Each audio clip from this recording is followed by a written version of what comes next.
আজকে আমি ভালোবাসা নিয়ে কয়েকটা কথা বলবো। যদিও আমার এত বেশি ধারণা নাই বা এত বেশি জানি তাও না। তো যতটুকু জানি, যতটুকু দেখেছি, যতটুকু বুঝি সেখান থেকেই আসলে ভালোবাসা এমন একটা জিনিস, সেটা গার্লফ্রেন্ড বয়ফ্রেন্ডের মধ্যে হতে পারে, ভাই-বোন হতে পারে, বাবা-মা হতে পারে, সন্তান হতে পারে, হাসব্যান্ড ওয়াইফ হতে পারে। একেক ধরনের ভালোবাসা একেক রকম। সেটা আপনার পার্টনার কে বা আপনি কাকে ভালোবাসছেন তার উপর। আমি আসলে হাসব্যান্ড ওয়াইফকে নিয়েই বলি। মনে করেন আপনার পার্টনার অনেক লয়াল, মানে ভালোবাসা কিন্তু আসে কেয়ারিং থেকে। আর মেয়েরা কিন্তু চায় যে আমার হাসব্যান্ডের টাকা পয়সা কম থাকুক বা যাই থাকুক না কেন, আমাকে যেন অনেক বেশি কেয়ার করে, অনেক বেশি সম্মান করে। আর এই কেয়ার আর সম্মান থেকেই কিন্তু ভালোবাসার বহিঃপ্রকাশ হয়। একটা ছেলে যখন একটা মেয়েকে অনেক সম্মান করে কথা বলবে, রাগের মাথায়, কখনো অপমান করবে না, যতই রেগে যাক না কেন, অনেক কেয়ার করবে, তখনই বুঝতে হবে সেই ছেলেটা সেই মেয়েটাকে অনেক ভালোবাসে।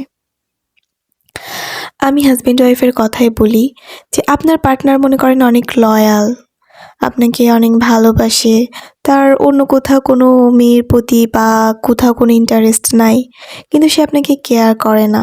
কেয়ার করে না বলতে দেখা যাচ্ছে আপনি কি চাচ্ছেন বুঝে না, আপনার ভালো মন্দ কোনো কিছু সে বুঝে না, আবার আপনার কোনটাতে ভালো হবে সেটাও সে বুঝে না।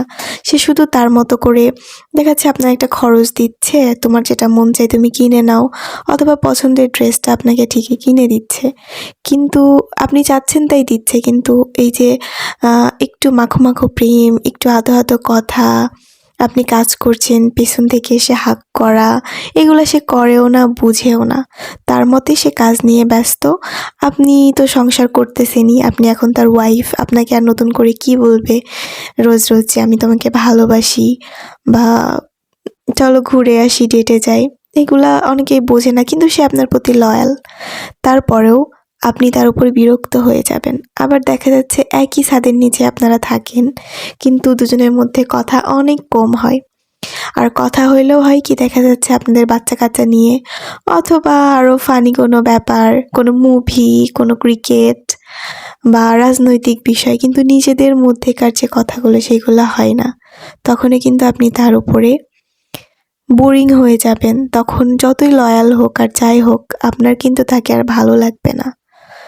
কারণ মানুষ সবসময় চায় যে কেউ আমাকে প্রশংসা করুক, একটু সাজলে বলুক বা একটু সাজতে বলুক। এটা সবাই চায়। আর এই জিনিসটা যখন মিসিং থাকে, তখন টাকা পয়সা দিয়ে আসলে মেকআপ হয় না। টাকা পয়সার হিসাবটা আলাদা, আর কেয়ারিং সম্মানের হিসাবটা আলাদা। আবার দেখা যাচ্ছে আপনার পার্টনার আপনার প্রতি অনেক লয়াল, কিন্তু সে অনেক রাগী। আর যখন রেগে যায় তখন আপনাকে যাতা ভাষায় বকাবকি করে বা একটা দুটো থাপ্পড়ও দিয়ে দেয়। আপনার প্রথম মনে হবে যে না ঠিক আছে, ও তো আমাকে ভালোই বাসে, রাগের মাথায় করে ফেলেছে আর আমাকে ভালোবাসে বলেই করেছে। কিন্তু একটা সময় যেয়ে দেখবেন আপনার আর ভালো লাগছে না, আপনি তার উপর বিরক্ত হয়ে যাবেন, তাকে আর ভালো লাগবে না। আসলে ভালোবাসা এমন একটা বিষয় যেখানে ছোট ছোট বিষয়গুলোকেও মানুষ অনেক ধরে, আবার দেখা যাচ্ছে অনেক সময় অনেক বড় বড় বিষয়গুলোকেও ছাড় দিয়ে দেয়। তাই আপনার সঙ্গীর সাথে প্রচুর কথা বলুন, তাকে প্রশংসা করুন, তাকে ফুল এনে দিন, চকলেট এনে দিন, তার সাথে হাসি আনন্দ আড্ডা দিন, তাকে মাঝে মধ্যে বাইরে ঘুরতে নিয়ে যান। সে যখন রান্নাঘরে আপনার জন্য রান্না করে, তখন তাকে পেছন থেকে হাক করুন, একটু তার কাজে সাহায্য করুন।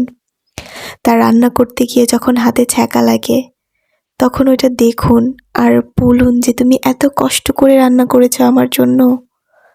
তার খাবারের দোষ না ধরে প্রশংসা করুন, কারণ কেউ ইচ্ছা করে খাবার খারাপ করে না, হয়তো ভুলে হয়ে যায়।